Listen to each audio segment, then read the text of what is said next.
थी।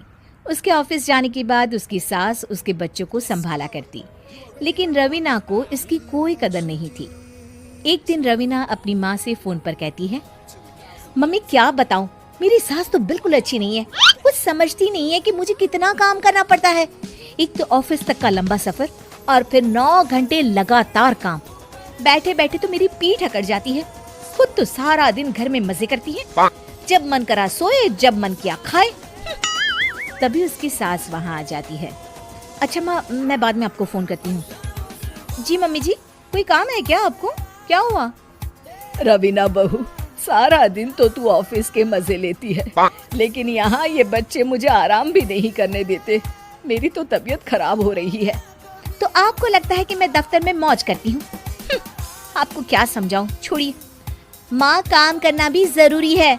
मजबूरी नहीं होती तो मैं खुद ही अपने बच्चों को देख लेती। अब आज तो छुट्टी है ना, आज तो कम से कम घर का काम कर ले। बहू काम शुरू करती है। बच्चे के साथ काम करना उसके लिए असंभव हो जाता है। वो जाकर बच्चा सास को देती है और कहती है, मम्मी जी जरा बच्चा तो पकड़ लीजिए, मैं घर का काम कैसे करूं? जैसे मैं करती हूँ रोज बच्चे के साथ। तुझे बताऊं तो तू सोचती है कि कोई बड़ा काम तो है नहीं, बच्चा तो सोता रहता है। अब देख लिया। खैर, बस मैं यही तुझे समझाना चाहती थी। ला, बच्चा मुझे दे और काम कर। बहू मुंह बनाकर वहां से चली जाती है। वो मन में सोचती है, बात तो सही है, बच्चे के साथ घर का काम करना असंभव है। वो किसी तरह काम करती है और अगले दिन ऑफिस के लिए निकल जाती है। ऑफिस में उसकी सहेली उससे कहती है, यार तू तो बड़ी लकी है, तुझे तेरी सास खाना बना कर देती है, बच्चे भी देखती है और तुझे किसी बात की चिंता भी नहीं होने देती। अरे क्या लकी, बदले में मैं उन्हें पूरी कमाई जो दे देती हूँ और अपने बच्चे से दूर रहती हूँ वो अलग। हर किसी को ना दूसरे की प्लेट में ज्यादा घी दिखता है। जा अपना काम कर। अरे फिर भी ये तो है, यहाँ हमारे बच्चे को मैं क्रैश में छोड़ती हूँ, हर पल डर लगा रहता है कि क्या कर रहा होगा। खैर चल, मुझे क्या। बहू घर आती है तो देखती है कि उसकी सास उसके बच्चे को बड़े ही प्यार से खिला रही होती है। वो माँ को देखकर खुश हो जाता है।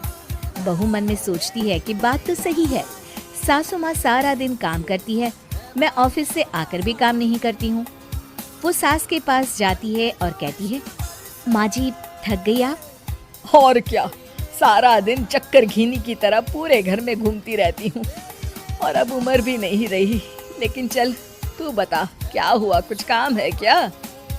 बहू कुछ नहीं कहती, मुस्कुराकर वहाँ से चली जाती है। लेकिन अगले दिन सुबह सुबह बहू सास से पहले उठकर उन्हें चाय देती है। अरे आज सूरज कहाँ से उगा है, तू पहले उठ गई? चल अच्छा किया, मरने से पहले तेरे हाथ की चाय तो पी ली। चलो अब चलकर किचन में लगूं। माँ जी, आपको आज से काम करने की जरूरत नहीं है। काम करने की जरूरत नहीं है मतलब? क्या तू करेगी आज से सारा काम? इतने अच्छे तो हमारे नसीब नहीं है भाई। नहीं माँ जी, मैं नहीं करूँगी, ना ही आप करेंगी, बल्कि ये करेगी। तभी वहाँ एक काम वाली बाई आ जाती है। ये कौन है बहू? माँ जी, ये नौकरानी है और आज से सारा काम यही करेगी। मुझे माफ कर दीजिए माँ जी, मैं नहीं समझ पाई कि आप थक जाती हैं। आज से आप सिर्फ आराम करिए और मुन्ने के साथ खेलिए। और सास बहू बच्चे के साथ खेलने लग जाते हैं।